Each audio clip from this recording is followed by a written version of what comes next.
বলছি বাড়িতে কেউ আছেন? কিছু ভিক্ষে হবে? না না, কিছু হবে না। দেখুন না ঘরে কিছু আছে নাকি। আমি ঘরের সামনে থেকে ফিরে যাব, ঘরের ভেতরে গিয়ে খুঁজে দেখুন না। এ তো মহা মুশকিল। ঠিক আছে, দাঁড়াও, দেখছি।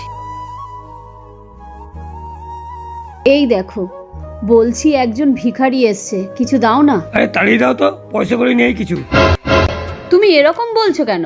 ভগবানের আশীর্বাদে আমাদের সব আছে, টাকা পয়সার তো কোনো অসুবিধা নেই। কিছু দিলে তোমার কি এমন অসুবিধে হবে? আচ্ছা এই নাও 50 টাকা দিয়ে দাও। আচ্ছা ঠিক আছে। বাড়িতে কেউ নেই, কোনো টাকা পয়সা কিচ্ছু নেই, তুমি পরে এসো। কি করে?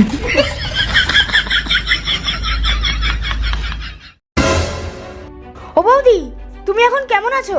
দেখো না, খবরটা শুনেই আমি দৌড়াতে দৌড়াতে চলে এসেছি। উফ, কি জল টেস্টটা পেয়েছে। দেখি একটু জল খাই। ও বাবা, এতে তো জলও নেই। একটু জল এনে দাও না বৌদি, খুব জল টেস্টটা পেয়েছে।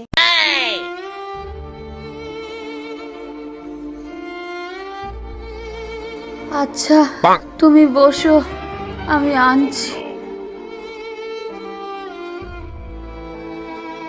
না, একটু ভালো করে বসি। আরে বাবা, যা ঠান্ডা পড়েছে। এ নাও জল। হ্যাঁ, থ্যাংক ইউ বৌদি। এই দেখো না, ফোনটাতেও চার্জ নেই, একটু চার্জে দিয়ে দেবে গো। তাড়াহুড়োর চোটে ফোনটা চার্জে দিতেও ভুলে গেছিলাম। কি করে?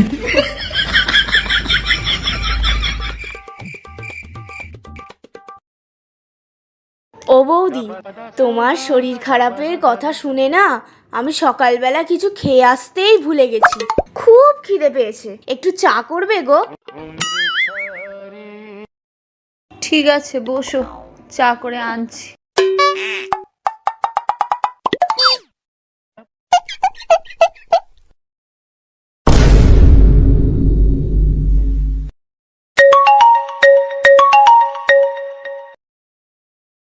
হ্যাঁ বলো।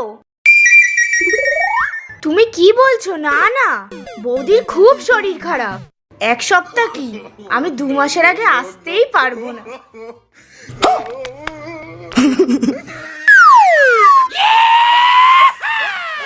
হ্যাঁ ঠিক আছে, রাখছি। কি করে? কি হলো বৌদি, কি হলো? কি হলো বৌদি?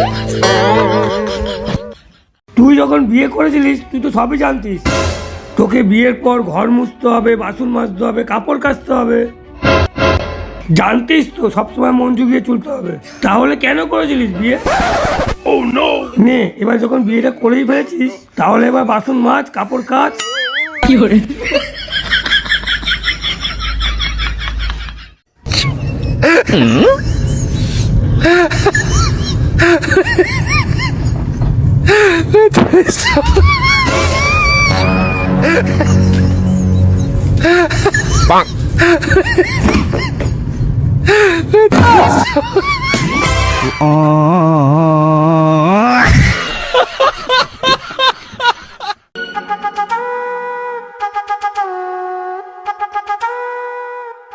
ম্যাডাম, হ্যাঁ বলুন। বলছি আপনি কি শিয়ালদা? না, আমি তো মানুষ।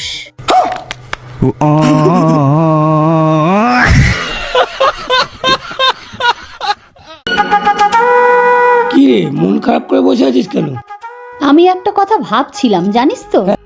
হ্যাঁ কি কথা? দুটো কারণে শুধুমাত্র আমি বেঁচে আছি। হ্যাঁ, এমন কোন দুটো কারণ বল একটু শুনি।